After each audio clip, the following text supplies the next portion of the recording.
नमस्कार, मैं संतोष आप बालकों के सुधी अभिभावकों का विनम्र अभिनंदन करती हूँ।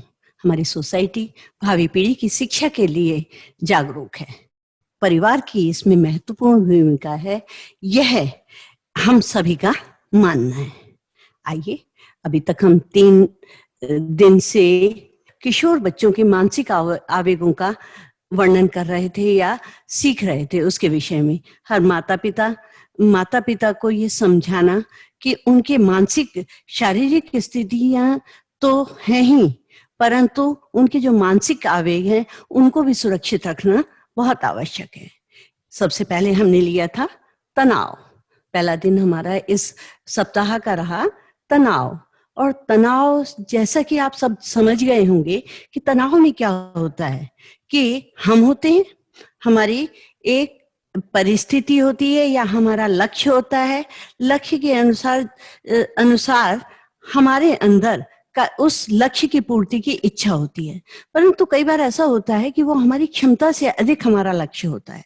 उसके प्रति हमारे अंदर एक मानसिक आवेग, उद्वेलन हो जाता है, और उस उद्वेलन और आवेग के माध्यम से हमारा शरीर भी गतिविधि करता है। जब हमारा शरीर गतिविधि करता है तो हम उस लक्ष्य को प्राप्त करने में पूरी पुरजोर प्रयत्न करते हैं, तन से भी और मन से भी। और जब हम लक्ष्य को प्राप्त कर लेते हैं तो जो हमारे अंदर एक तनाव वाली स्थिति होती है वो समाप्त हो चुकी होती है।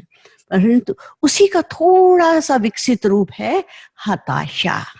हताशा में क्या होता है कि बच्चे के सामने या हम सभी किसी के सामने भी एक लक्ष्य होता है और उसके प्रति हम तन मन दोनों से पूरी तरह से प्रयत्न करते हैं, परंतु कि होता क्या है कि उसमें हम असफल हो जाते हैं। जब हम असफल हो जाते हैं तो हम हताश हो जाते हैं, निराश हो जाते हैं, कुंठित हो जाते हैं, या फिर भग्नाशा जिसे कहते हैं, उस प्रकार की हमारी स्थिति हो जाती है।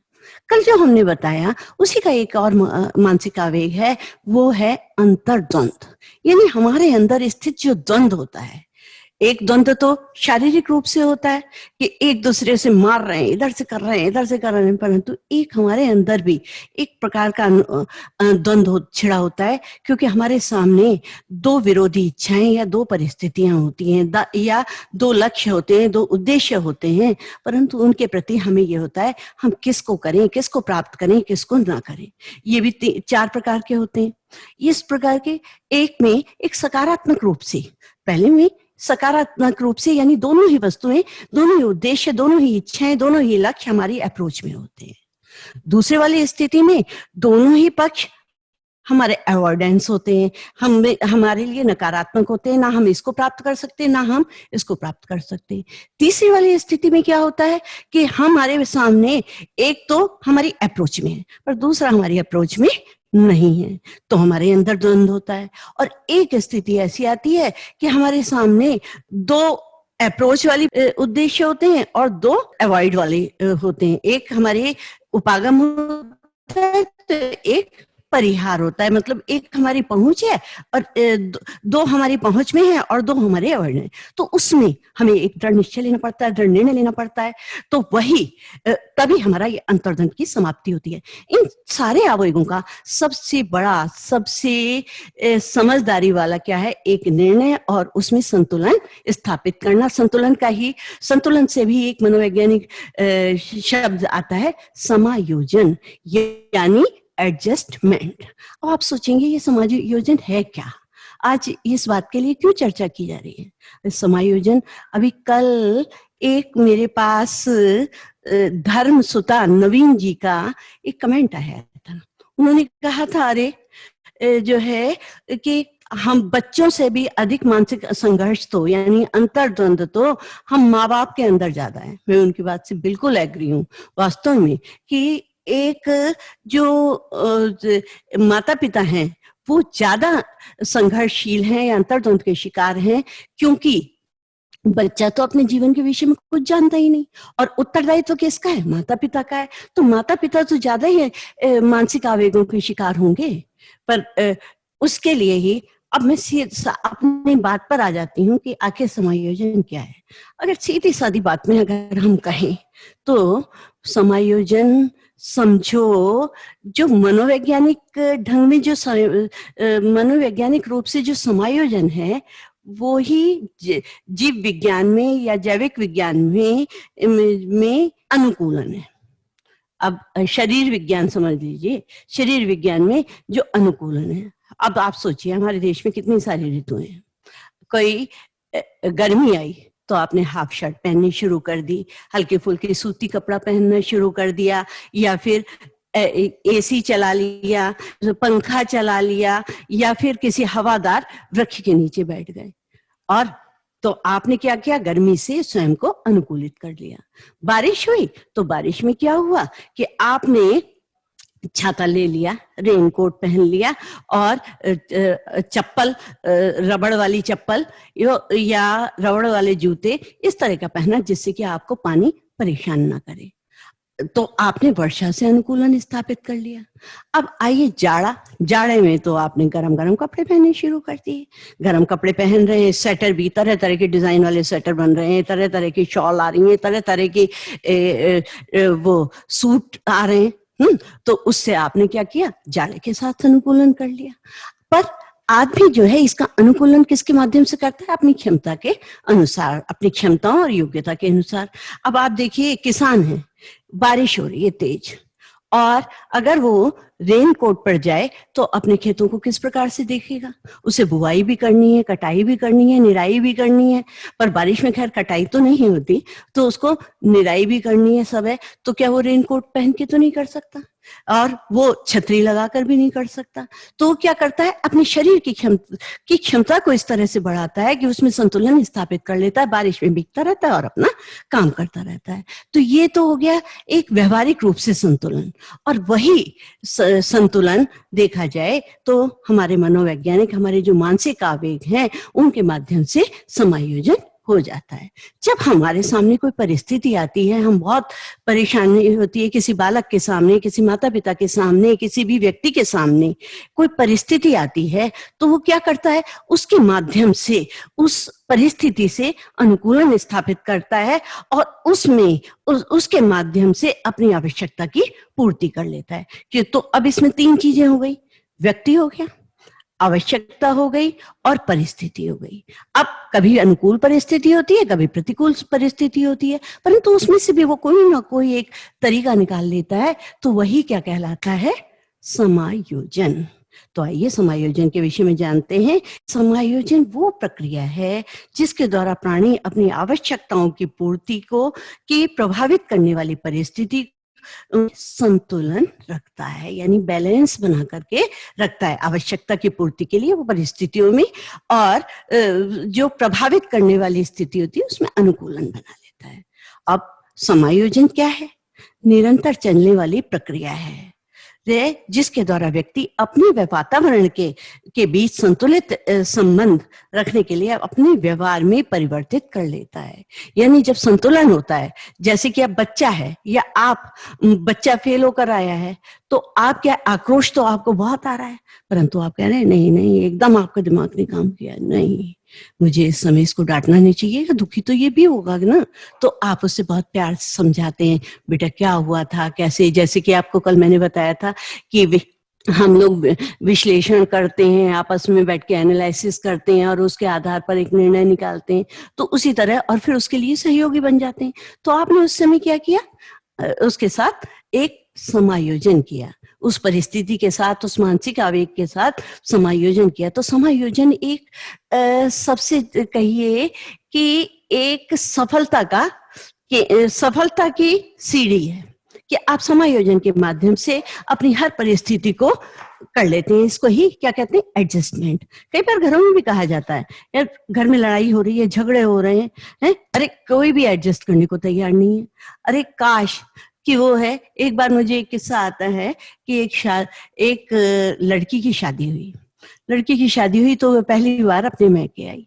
सारे के सारे जो है उससे बात करने लगे, तो सबसे कहने लगे कि भाई तेरा घर कैसा है, तेरे घर वाले कैसे हैं। तो उसने कहा, वो बहुत उसमें थी क्योंकि कई बार लड़कियों को भी आदत होती है ससुराल को कम दिखाने की। उसने कहा क्या बताऊं, है ना। सब वो बैठी हुई थी, दादी नानी सब लोग। क्या बताऊं दादी, उस घर के तो दरवाजे भी इतने छोटे हैं कि सिर फूटता है। तो वहां पर एक अनुभवी स्त्री बैठी हुई थी, तो उसने एकदम कहा, बेटा थोड़ा सा झुक के चलती तो तेरा सिर नहीं फूटता। तो उसने एक इतनी बड़ी बात, इतनी समझदारी की कही कि उसने उसको समायोजन सिखा दिया, एक बैलेंस करना सिखा दिया। तो आप ये सोचिए कि समायोजन क्या है। किसी भी प्रकार की परिस्थिति में संतुलन बैठाना ही एक समायोजन का ढंग है। और असमायोजन व्यक्ति के, उसके वातावरण में जब असंतुलन पैदा हो जाता है तो वही क्या कहता है, वही समायोजन असमायोजन होता है, माल एडजस्टमेंट।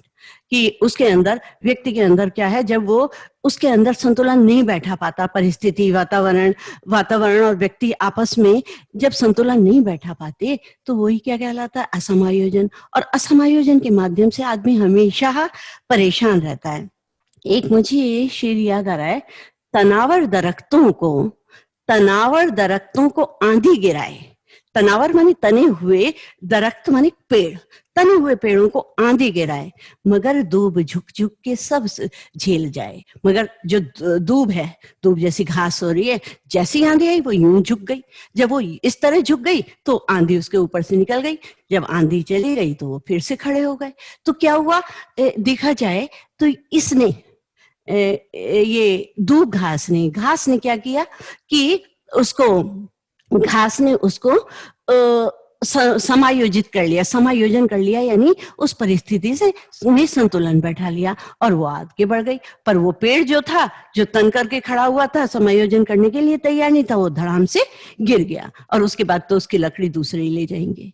तो इसलिए समायोजन इस तरह से होता है। अब समायोजन के प्रकार कितने हैं? समायोजन दो प्रकार का माना जाता है, एक तो प्रत्यक्ष और एक अप्रत्यक्ष।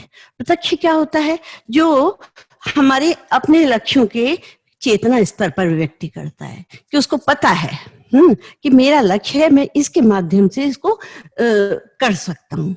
और एक ऐसे होते हैं अप्रत्यक्ष के, आदमी अचेतन स्तर में कर जाता है। ये सारी चीजें लक्ष्य जो मैंने आपको तनाव के निराकरण के समय में बताए थे, अब मैं बहुत हल्के रूप में उनको ही फिर से दोहरा देती हूँ। सबसे पहले चेतना स्तर के प्रत्यक्ष कारणों के बारे में जानते हैं, प्रत्यक्ष निवारण के उपाय के बारे में बातें हैं। सबसे पहला है रिमूविंग हर्डल्स। हर्डल्स माने बाधाएं, बाधाओं का निराकरण। अब आपके सामने कोई बाधा आई तो आपने उस बाधा का क्या किया, उसके निराकरण का उपाय सोच लिया। अरे हम मान लीजिए आपका बच्चा स्कूल जा रहा है, जैसे उसने साइकिल उठाई अपनी तो देखा उसमें पंचर हो रहा है। जब उसमें पंचर हुआ तो आपने उससे कहा रुक जा, मैं स्कूटर दे रहा हूँ, स्कूटर से खुद छोड़कर आया हूँ। तो आपने क्या किया, उस बाधा का निराकरण कर दिया। दूसरा था लक्ष्यों का प्रतिस्थापन। अब क्या है, बच्चे के पास मान लीजिए क्लास में बच्चा पढ़ रहा है, उसके पेन एकदम काम करना बंद कर देता है। तो उसने कहा कि पेन तो है नहीं, काम कैसे करूं, और टीचर मेरे को बता रहा है मैं कैसे लिखूं। उसने फौरन से एक दूसरी पेंसिल निकाली और उससे लिखना शुरू कर दिया। या टीचर से कहा कि सर मेरा पेन चल नहीं रहा, मैम मेरा तो पेन काम नहीं कर रहा। तो टीचर ने क्लास में कहा कि बच्चों देखो कोई एक्स्ट्रा पेन किसी के पास है। तो टीचर कई बच्चों के हाथ उठ गए, जी हमारे पास है, हमारे पास है। तो उसने क्या किया, अनुकूलन स्थापित कर लिया, यानी कि समायोजन हो गया। अब आप आइए कि कभी कभी अवधान प्राप्ति, अवधान माने ध्यान। कभी कभी हम ध्यान आकर्षण के लिए भी कई कार्य करते हैं कि समायोजन, जिससे कि हमें दिखाई दे, कोई देखे कि हम देखो क्या कर रहे हैं। ये बच्चों के अंदर बहुत आदत होती है कि अपने ध्यान को स्थापित करने के लिए वो कई काम इस तरह के करते हैं जिससे कि लगे कि देखो कितना अच्छा काम कर रहा है। जैसे कि कोई बच्चा है कि सफाई, वो टेबल गंदी हो रही है तो उसके सामने एकदम साफ करने लगा, जो काम करता नहीं है, पर वो ध्यान को आकर्षण करने के लिए भी समायोजन स्थापित करने लगता है, संतुलन बनाने लगता है। और कई बार क्या होता है कि हम विश्लेषण और निर्णय के माध्यम से भी संतुलन स्थापित करते हैं। कोई भी कार्य अगर हम कर रहे हैं तो उसमें असफल हो गए। जब असफल हो गए तो हम बहुत परेशान हैं, बहुत ही असफल है, हमारा बच्चा भी बहुत परेशान है, हम भी परेशान हैं। तो हम आपस में सब लोग ये डिस्कशन करते हैं हमारी यहाँ पर कहाँ चूक हुई थी, कौन सी चूक हमने कर दी। तो उस चूक का हम फिर से एक विश्लेषण करते हैं और विश्लेषण करके उसके निर्णय पर करते हैं कि इस बार मेरे से ये गलती हो गई, आगे से कभी नहीं होगी। कहते हैं ना, बुद्धिमान व्यक्ति अधिकतर बेवकूफी करता है। जो हर बुद्धिमान व्यक्ति बेवकूफियां करता है, परंतु मूर्ख से भी अधिक बेवकूफियां करता है, परंतु उसे दोहराता नहीं। तो क्या किया उसने कि निर्णय लिया और उसके बाद से आगे से सोच लिया इसको हमें रिपीट नहीं करना, ये काम हमसे गलत हुआ था, अब आगे से नहीं होगा। तो ये सारी बातें थी। अच्छा, एक और था मार्गांतरीकरण।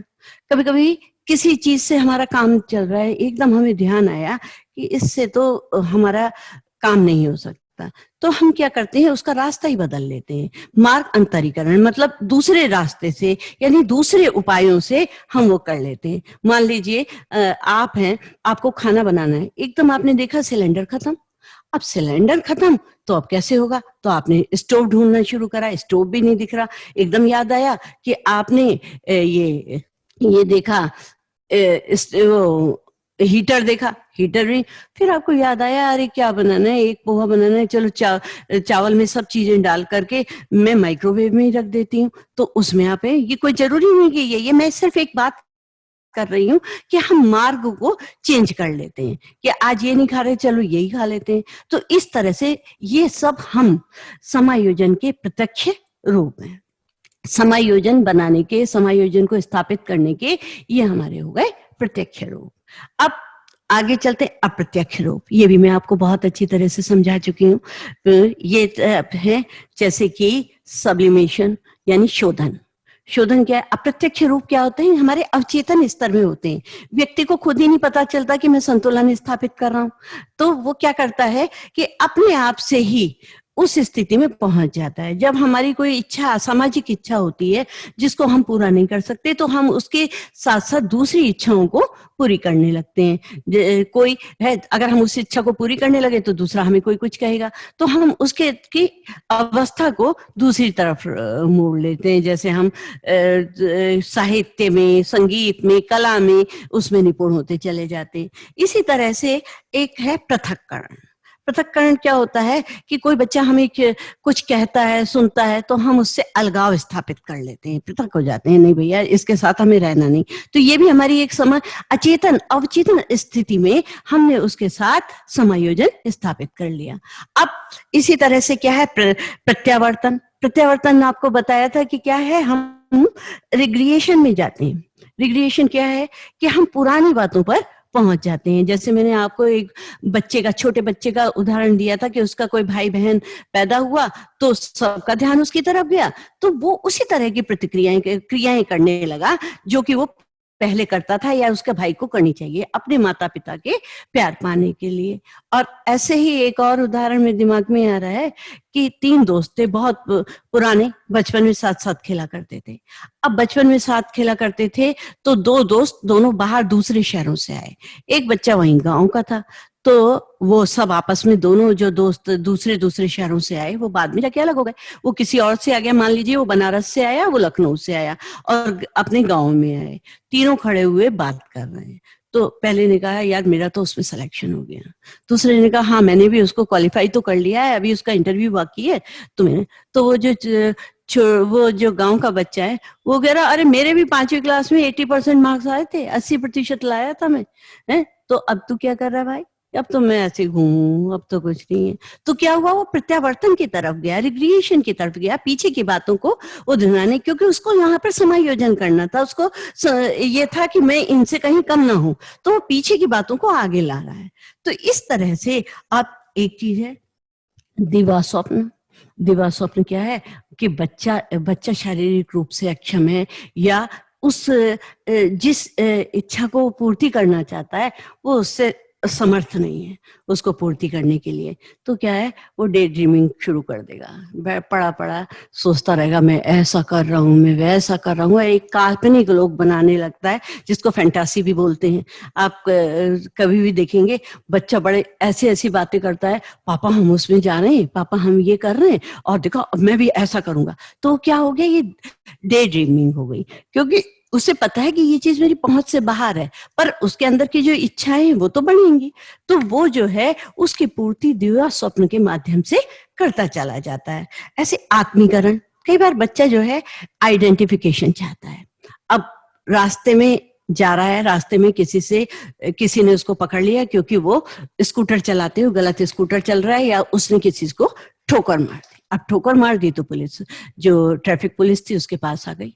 तो उसने कहा कि जो है आपने ऐसा क्यों किया, जबकि उसे पता है मेरी गलती हुई है, मेरे सब कुछ है, पर बैलेंस बढ़ाने के लिए वो कहता है आप मेरे पापा को नहीं जानते, अरे मेरे तो ये करते हैं, मेरे चाचा ये हैं, मेरे मामा ये हैं, मेरे ताऊ ये हैं, और मैं तो तो वो कहते हैं भैया तुमने गलती तो करी है, पर वो उसको मानने को तैयार नहीं होता, क्योंकि वो सोचता है, क्योंकि वो आंतरिक रूप से अनायासी वो सोचता है शायद मैं इससे बच जाऊंगा, और वो इस तरह से समायोजन करने की कोशिश करता है। इसी तरह से क्या है, निर्भरता, कई बार बच्चा जो है निर्भर डिपेंडेंट होने लगता है, कि डिपेंडेंट होके उसको लगता है कि शायद कि मुझे अब सारे साल तो पढ़ा नहीं, अब सोचता है मुझे तो कुछ नहीं आता, अब क्या करूं, कैसे करूं। तो उसको एकदम याद आता है कि एक बच्चा वो जो है पढ़ने में बहुत अच्छा है, तो वहां पर जाकर कहता है यार तू किससे पढ़ता था, तूने किससे तैयारी की। तो उसने कहा मैं तो ना ये वाली किताब पढ़ता था। मैं थोड़े उदाहरण पिछली बार से फर्क दे रही हूँ जानबूझ करके। तो जो है निर्भर तो कहता है यार मुझे भी अपनी किताब दे दे। हाँ, अब वो किताब जो है, जो किताब का नाम बताता, किताब लाके ऐसे उछल रहा है, ऐसे खुश हो रहा है कि अरे वाह मैंने तो किला जीत लिया, चाहे उसे कुछ समझ में ना आ रहा हो, परंतु ये दूसरे सबको बता रहा है अब तो मेरे पास किताब आ गई, अब तो मैं पास ही हो जाऊंगा। तो ये हो गई एक निर्भरता का ढंग, इस तरह का। अब एक है औचित्य स्थापन। औचित्य स्थापन तो आप बहुत देखते होंगे बच्चों में, वो अपने आप में इतने बहाने बनाते हैं, इतने बहाने बनाते हैं। एक स्थिति होती है कि मैंने ऐसा किया था, मैं तो ऐसा कर ही नहीं सकता था, मैं तो अभी बच्चे आपने कहा हाथ धोया, अरे पापा आपने देखा नहीं मैं उधर गया था ना तो मैं कर ही आया था, आपने देखा नहीं होगा, ध्यान नहीं दिया होगा, या तू इतनी देर में कैसे आया, मेहमान गए आए हुए थे, तुझे समोसे लाने भेजा था, तू आया नहीं। अरे और रास्ते में वो उसका दोस्त मिल गया, उससे बातों में लग गया, पर वो घर वाले इंतजार देख रहे हैं। तो अरे पापा क्या बताऊं, पैसे ना मेरे से गिर गए, नीचे नाली में गिर गए थे, या मेरे से कोई छीन के भाग रहा था, मैं तो उससे लड़ पड़ा, और जब मैं लड़ पड़ा तो माँ बाप सोच रहे बात तो सही कह रहा है, हो गया होगा इसके साथ। बाद में पता चला था कि ये औचित्य स्थापन का ही इसका एक तरीका था जिससे वो समायोजित कर रहा था। अब इसी तरह की एक बात है दमन। दमन क्या होता है, जब आपको कोई चीज नहीं है, आपको लगता है कि ये हमारे लिए आकाश कुसुम है, कि यानी आसमान के फूल हैं, ये हमें इसे पकड़ ही नहीं सकते, इसको ले ही नहीं सकते, तो उसको क्या करना पड़ता है, अपनी इच्छाओं का, अपनी आवश्यकताओं का दमन करना पड़ता है। आपने गोपाल दास नीरज को सुना होगा ना, तो उनकी अभी मृत्यु हुई है, उनकी कविताएं बहुत ज्यादा फेमस रही हैं। तो उन्हीं की एक कविता की एक पंक्ति मुझे याद आ रही है, छुप छुप अश्रु बहाने वालों, छुप छुप अश्रु बहाने वालों, मोती व्यर्थ लुटाने वालों, मोती व्यर्थ लुटाने वालों, एक सपने के मर जाने से, एक सपने के मर जाने से जीवन नहीं मरा करता है। अगर आपको कभी अपनी इच्छाओं का दमन करना पड़ रहा है, अपनी आवश्यकताओं का दमन करना पड़ रहा है, तो आप ध्यान रखिए कि कोई बात नहीं, कभी कभी कोई ना कोई इच्छा सबको ही दमन करनी पड़ती है। कोई ऐसा नहीं है कि कोई वही व्यक्ति है जिसको कि ऐसा करना पड़ रहा है। सभी जितने भी बड़े बड़े महापुरुष हैं, कभी कभी सबको ही अपनी इच्छाओं का दमन करना पड़ता है। तो अब इसके बाद एक है आपका प्रोजेक्शन मेथड, यानी प्रक्षेपण। प्रक्षेपण तो आप क्या जानेंगे, जैसे कि नाच ना जाने आंगन टेढ़ा, नाच तो उसको आता नहीं, वो कह रहा है अरे ये तो मेरा आंगन टेढ़ा था इसलिए नहीं मैं नाच पाया। जैसे कि मैंने एक बढ़ई का आपको एक उदाहरण दिया था कि बढ़ई से कहा ये जो जो है दरवाजा तो टेढ़ा लगा है, दरवाजा तो बिल्कुल ठीक नहीं लगा। उसने जी क्या बताऊं, लकड़ी जो थी ना उस समय गीली थी, अब ये जो है अब सूख गई तो टेढ़ी हो गई है। वो ये नहीं मान रहा कि मेरे से गलती हुई है, मेरे से दरवाजा टेढ़ा हुआ है, बल्कि वो किस पर आरोप कर रहे हैं, मतलब अपनी गलतियों का ठेकरा दूसरे पर कर देना। और इसी तरह से अपनी जो असफलता के ठीकरा जो है दूसरे पर मर देना, ये कहलाता है प्रोजेक्शन मेथड, प्रक्षेपण मेथड। और इसके बाद आता है क्षतिपूर्ति। क्षतिपूर्ति पे तो मुझे इस समय चंद्रमणि ओझा जी याद आ रहे हैं, क्योंकि चंद्रमणि ओझा जी ने क्या किया था कि मैं कल बोलते बोलते वो दोहे का की शुरू की पंक्ति भूल गई थी। उन्होंने अपने उसमें, मैंने जब बाद में देखा मुझे बहुत अच्छा लगा, मैंने उनको थैंक्स भी किया और फिर से मैं उनको थैंक्स कर रही हूँ कि वो इतने सजग हैं, इतने जागरूक हैं, उसको अच्छी तरह से सुन रहे हैं। जो वही दोहा था, जिन ढूंढा तिन पाइया गहरे पानी पैठ, मैं बपुरा बूढ़न डरा रहा किनारे बैठ। तो क्या है कि इसमें तो उनकी बात को मैं क्षतिपूर्ति में रख रही हूँ। जब किसी से कोई नुकसान होता है तो दूसरा उसकी पूर्ति कर देता है। तो आपने मेरे दोहे को पूर्ति की, बहुत बहुत धन्यवाद। और यही कहलाता है क्षति पूर्ति, हमने उसको समायोजित कर दिया। आइए अब हम देखते हैं आखिर समायोजित व्यक्ति होता कैसा है। समायोजित व्यक्ति के लक्षण क्या क्या हैं कि जो अच्छी तरह से एक संतुलित जीवन व्यतीत कर रहा है, उस व्यक्ति का व्यवहार, वो किस प्रकार का व्यवहार करता है। देखिए, समायोजित व्यक्ति जिसने बहुत अच्छी तरह से संतुलन स्थापित किया है, समायोजन स्थापित किया है, उसके अंदर परिस्थिति का ज्ञान होता है कि वो किस परिस्थिति में है, उस परिस्थिति का भली प्रकार ज्ञान कर लेता है कि इसमें क्या बाधाएं आ सकती हैं, क्या हो सकता है, कि यानी वो पूर्व नियोजित ढंग से चलता है हर काम को। जैसे कि आप अपने बच्चे को कहते होंगे, सुना पेन रख लिए, रबड़ रखे, ज्योमेट्री बॉक्स कंप्लीट है, अपना आइडेंटिटी कार्ड रख लिया, ये सारी चीजें आपने की, तो आप क्या थे, समायोजित थे। आपको पता था कि इस बच्चे को ये चीज की जरूरत है, और धीरे धीरे वो बातें बच्चे के अंदर भी विकसित होती चली जाती हैं और वो भी एक समायोजित व्यक्ति की तरह से हो जाता है। और नियंत्रण, अपनी भावनाओं पर नियंत्रण होता है उनके, और उसके अनुकूल ही आचरण करते हैं। देखिए, हजारों को जीतने की अपेक्षा स्वयं को जीतना अच्छा है। वो भली भांति जाता है, मैं सबको कहाँ तक जीतता रहूंगा, अरे मैं पहले अपने को तो जीतूं। अगर हम अपने को जीतते हैं तो क्या कहते हैं, सारा समाज व्यवस्थित हो जाता है। तो क्या है कि हजारों को जीतने की अपेक्षा स्वयं को जीतना ज्यादा अच्छा है। तो हमारा सबसे बड़ा समायोजित व्यवहार हो गया। अब हो गया संतुलन। संतुलन तो हम तब से कह ही रहे हैं कितना, कि जो व्यक्ति भली प्रकार से हर परिस्थिति में, हर वातावरण में, हर व्यक्ति के साथ एक संतुलन स्थापित करता है, तो वो एक समायोजित व्यक्ति कहलाता है। जितनी अपनाओगे उतनी ही निखर जाएगी जिंदगी, जितनी अपनाओगे उतनी ही निखर जाएगी जिंदगी।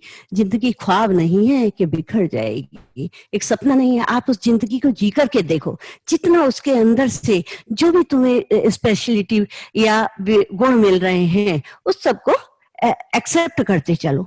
जहां से पता नहीं कहीं से भी आपको अपने बच्चे से भी गुणों की प्राप्ति हो जाती है, तो आप उसमें भी संतुलन बना सकते हैं। तो जितनी अपनाओगे उतनी ही निखर जाएगी जिंदगी। जिंदगी ख्वाब नहीं है कि बिखर जाएगी। आइए तीसरे गुण पर चलते हैं, पर्यावरण तथा परिस्थिति से लाभ उठाना। वो क्या करता है, समायोजित व्यक्ति जहां पर जैसा पर्यावरण होता है, जैसा भी वातावरण होता है, उसके अनुसार उससे लाभ ले लेता है। उसे जहां से भी जो चीज मिलती है, जैसे अभी मैंने एक संतुलन वाली स्थिति में बताया कि वो एक बच्चे से भी वो गुण ले लेता है। कोई व्यक्ति दुनिया में ऐसा नहीं है जिसके पास केवल अवगुण हो। हर व्यक्ति के अंदर कोई ना कोई स्पेशलिटी ईश्वर ने भेजी है, और उस स्थिति से जो लाभ प्राप्त कर लेता है, जो उससे अपने को में उन गुणों को समाहित कर लेता है, वही व्यक्ति समायोजित यानी श्रेष्ठ व्यक्ति है। हमारे यहाँ तो संस्कृत में तो ये भी कहा गया है कि अगर नाले में पड़ा हुआ भी हीरा हो तो उसको उठा लेना चाहिए। वैसे आप भी छोड़ने वाले नहीं है। अगर आपको हीरा दिखाई दे जाए तो क्या आप छोड़ देंगे? तो हीरा का प्रतीक किसका है? गुणी व्यक्ति का। तो कहीं से भी आपको कहीं से भी कोई लाभ मिलता है, किसी भी ना उसमें किसी व्यक्ति को देखें, ना किसी स्तर को देखें, किसी भी बात को मत देखें। जहां से भी आपको गुण मिल रहे हैं आप उसको लीजिए और उसे समाहित कर लिए तो लीजिए, तभी आप क्या कहते हैं एक समायोजित व्यक्ति बन जाएंगे। उससे लाभ है। देखो, आने वाले तूफान से ही परेशान रहोगे। मान लो को तूफान, अरे पता है आने वाला है तूफान, अब तो फोरकास्ट में एकदम पता चल जाता है वहां पर ये होने वाला है। अब आप परेशान हो रहे हो, अबे बार ये तो अब आने वाला है, कैसे करूं क्या करूं। तो आने वाले तूफान से ही परेशान रहोगे, आने वाली जो कठिनाइयां हैं बाधाएं उससे परेशान रहोगे, तो जिंदगी का मजा ले कहाँ पाओगे। तो समुद्र का, असली समुद्र का, बस ये समुद्र के पास खड़े हो, समुद्र की लहरों को देख नहीं पा रहे, बस ये सोचे जा रहे हो अरे यार इसमें तूफान आने वाला है, तूफान है। तो जो इस समय वर्तमान स्थिति है उसी को, उसी से आप जीवंत होना सीखिए, एक लाइवनेस सीखिए। उससे क्या होगा कि आप एक समायोजित व्यक्ति यानी एक श्रेष्ठ व्यक्ति बन पाएंगे। अब है संतुष्टि और सुख। जो समायोजित व्यक्ति है उसको अपने आप में संतुष्टि लेने की और सुख प्राप्त करने की आदत पड़ जाती है। जो अगर आप देखें कि ये संतुष्ट क्यों है, क्यों प्रसन्न रहता है, तो कहीं ना कहीं से कोई चीज तो ढूंढ ही लेता है ना कि अरे यहाँ पर संतुष्टि है। वो इतनी सारी परेशानियों में संतुष्ट रहते। एक मुझे अभी जो याद आ रहा है इसलिए मुझे अंदर से हंसी भी आ रही है। क्या हुआ कि एक लल्लन नाम का आदमी था, वो सड़क पर घर से बाहर निकला, एकदम बिजली का तार उसके ऊपर गिर गया। अब वो बड़ा बड़ा सोच रहा है मैं मर गया। अब वो तड़प तड़प के मरने वाला ही था कि इतने में उसे याद आ गया कि ओए आज तो बिजली तो है ही नहीं, करंट तो है ही नहीं, पूरे शहर का गया हुआ है। एकदम उठ करके मुस्कुराता हुआ हंसता हुआ चला गया। तो उसने उस परिस्थिति में भी, जब उसके पास विरोध की परिस्थितियां थी, उसके अंदर से भी अपने अंदर एक समायोजन और अपने संतुष्टि और सुख ढूंढ लिया। अब क्या है, समाज के अन्य व्यक्तियों का ध्यान। आप कहीं जा रहे हैं, आप कभी बस में सफर कर रहे हैं और आपने देखा आप सीट पर आराम से बैठे, इतने में क्या हुआ, एक गर्भवती स्त्री या एक वृद्ध व्यक्ति आया, तो आपकी मानवीयता अपने आप आपको उकसाने लगती है। अरे अरे मैम आप बैठिए ना। तो जबकि आपको भी आवश्यकता थी बैठने की, पर आपने एकदम उठे और कहा नहीं मैम आप बैठिए, या बाबा आप बैठ जाओ ना, आप बैठो। नहीं नहीं, वो कह रहा नहीं भैया तू बैठ जा। उन्होंने कहा नहीं आप बैठिए। तो आपको एक अंदर से सुकून भी महसूस हुआ कि मैंने एक असहाय व्यक्ति की सहायता कर दी। तो ये भी एक बहुत बड़ा वो है कि समाज के अन्य व्यक्तियों का भी आप ध्यान रख रहे हैं, अपने माता पिता का भी आप ध्यान रख रहे हैं, आप अपने अड़ोसी पड़ोसी के भी सुख दुख को जान रहे हैं। किसी के अंदर ज्यादा मत घुसिए, पर अगर किसी कोई आपको आवश्यकता के लिए पुकार रहा है तो आप अवश्य ही उसका ध्यान रखिए। अब है ये सामाजिकता। उसके अंदर एक सामाजिकता की भावना भी होनी चाहिए, यानी समाज से कटकर नहीं होना चाहिए। कई बार मैं किसी पार्टी वगैरह में जाती हूँ या देखती हूँ तो कई लोग ऐसे होते हैं कि जाएंगे और एकदम उनसे कहेंगे बताइए बताइए मुझे क्या काम करना है। या किसी के अंतिम संस्कार, अंतिम क्रिया के समय में भी कई लोगों को मैं देखती हूँ फटाफट, और कुछ लोग सीधे साधे खड़े रहते हैं, परंतु उनकी इतनी जान पहचान भी नहीं है, उनके इतने अच्छे संबंध नहीं है, पर वो उनके साथ लग जाते हैं। ऐसे कोई उनके यहाँ, किसी के यहाँ कोई उत्सव होता है, वो आके कहते हैं लाइए लाइए हमें काम बताइए। तो उन्होंने क्या किया, सुख अपने आप ही ढूंढ लिया उनके समायोजन के उसमें। दूसरे लोग खड़े हुए ये देख रहे हैं, देखा ये क्या हो रहा है, इनके यहाँ कैसे होता है, इनके यहाँ तो ये होता है। अरे आपने वो ध्यान नहीं दिया कि आप उनको कितना सपोर्ट कर रहे हैं, बल्कि आपने क्या ध्यान दिया, तो आप देखेंगे दोनों तरह के व्यक्ति हैं, पर वो बिरले ही व्यक्ति होते हैं जो एकदम किसकी मदद करने के लिए सामाजिकता को निभाना चाहते हैं। जो मिला मुझसे हो गया मेरा, सबको ये हुनर आता नहीं। अब है आदर्श चरित्र। कई व्यक्तियों का चरित्र आदर्श होता है, जैसे कि आप अपने बच्चों को समझाइए कि देखो चरित्र में आदर्शता तो होनी चाहिए। क्योंकि अगर आपके अंदर जैसे झूठ बोलने की आदत है, अगर आप झूठ बोलते हैं तो आपको झूठ को छुपाने के लिए कितने सारे झूठ बोलने पड़ेंगे, और कभी कभी आपको यही याद नहीं आएगा मैं कब ये बात मैंने कैसे कह दी थी। अब वो आप पकड़े जाते हैं और फिर आप सब लोगों के सामने सबके संकुचित हो जाते हैं। जब वो संकुचित हो जाते हैं तो आपको बड़ा अंदर से बुरा लगता है कि अरे यार, आज तो बिना बातें शर्म की स्थिति हो गई। उस दिन पता नहीं मैंने कब बोल दिया था, मुझे याद ही नहीं आया, वो तो लोगों ने याद दिलाया और बात भी सच थी कि वो जो है मैंने उस दिन ऐसे झूठ बोला था।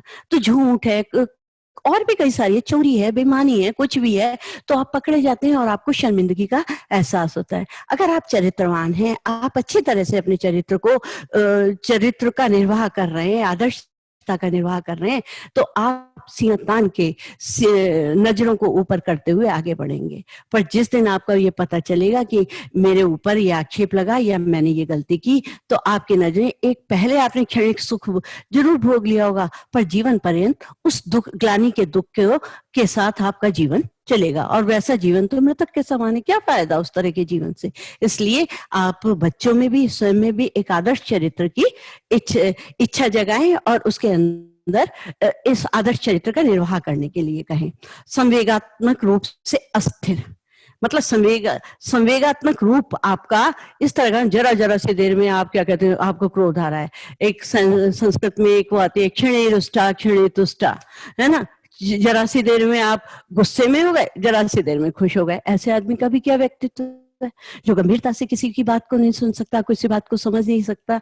तो आपको चाहिए कि आप ना संवेगात्मक रूप से अस्थिर हो।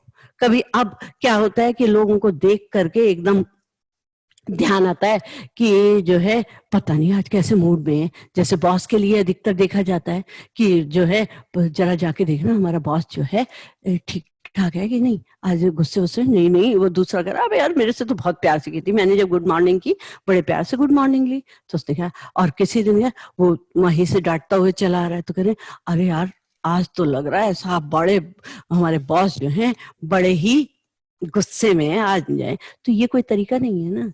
ये हमेशा आपको अपने मानसिक रूप से, संवेगात्मक रूप से स्थिर होना चाहिए। आपकी प्रकृति के द्वारा ही आप जाने जाएं कि आप कितने गहन, गंभीर और परिस्थितियों को समझने वाले हैं। तो ये वाली बातें आगे। संतुलित तथा दायित्वपूर्ण, अब संतुलित हैं और दायित्व को करने वाले हैं। जैसे कि एक मुझे और याद आ रहा है एक बात, जीवन जीना या जी लेना, कि जीवन जीना या जी लेना, मगर बात एक पर बात अलग है। जीवन जीना या जी लेना, बात एक पर बात अलग है। थककर सोना, थककर सोना, जगकर सोना, थककर सोना, जगकर सोना, रात एक पर रात अलग है। तो ये सारे आपके इस असंतुलन को दिखाते हैं।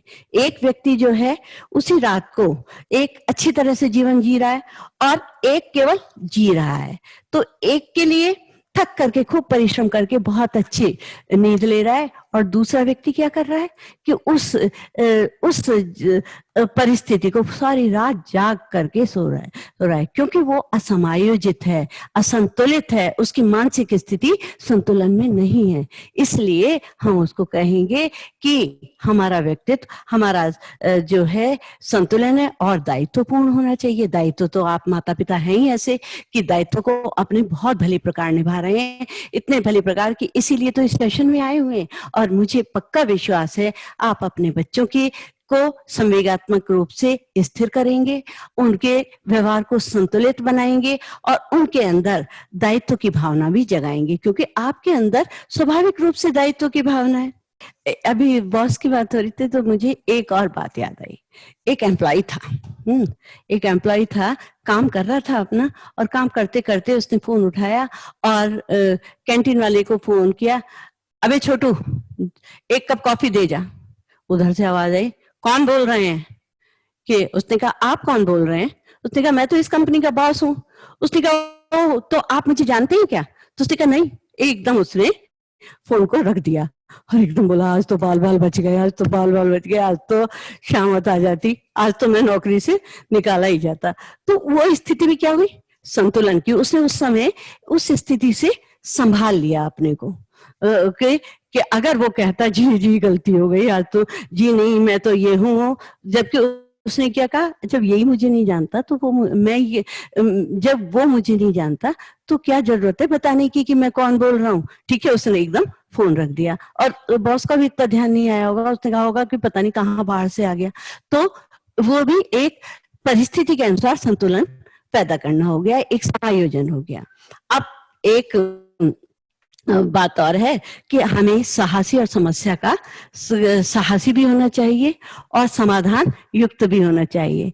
तो समाधान जब हम साहसी होंगे तभी हम अपने बच्चे के अंदर वो पैदा कर सकते हैं। अब क्या है कि आप रात को सो रहे हैं, आप जो है आपको आशंका है कि आपके घर में चोर आ गए, तो आप खुद पड़े हुए कह रहे हैं लग रहा है चोर आ गए, शायद आज चोर आ गए। अरे उठिए और जाकर देखिए कि कहाँ से खटका हो रहा है, कहाँ से क्या हो रहा है। तो पता है बच्चे भी आपके प्रति क्या एहसास करेंगे, अरे मेरे पापा तो हैं ही डरपोक, कैसे जाएंगे। तो इसलिए जो समायोजित व्यक्ति होता है वो साहसी भी होता है, साहस की भावना उसके अंदर होती है और समस्या का समाधान युक्त होता है। सबसे बड़ी बात है, अगर आप समस्या का समाधान नहीं है, एक मुझे बात याद आती है कि यदि आप समाधान का हिस्सा नहीं है तो आप स्वयं में ही समस्या हैं। तो क्या है कि आपको साहसी होना भी, समाधान से युक्त होना भी, ये भी आपके संतुलन को और समायोजन को दर्शाता है। अब मैं लास्ट में आपसे एक बात कहूंगी कि आप बैटरी, कार्बोरेटर और इंजन में समन्वय बैठाइए। आप मेरे प्रतीकों को समझ रहे होंगे, बैटरी, कार्बोरेटर और इंजन में समन्वय बिठाइए, यानी अपनी मेहनत प्लस ज्ञान इज इक्वल टू सफलता।